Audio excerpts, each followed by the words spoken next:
আজকে চিতল মাছে মুইঠা করব।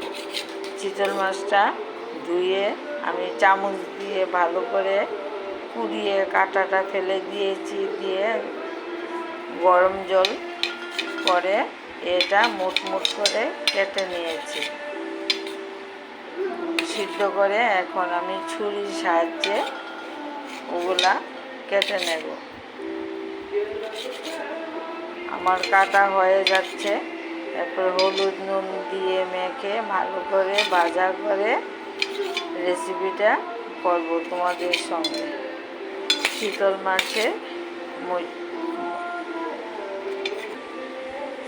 মাছের মুইঠা রেসিপিটা দেখো, দারুণ একটা রেসিপি। আমি মুট করে সিদ্ধ করে নিয়েছি। এখন ভাজা করে পরে দিয়ে রান্না করব।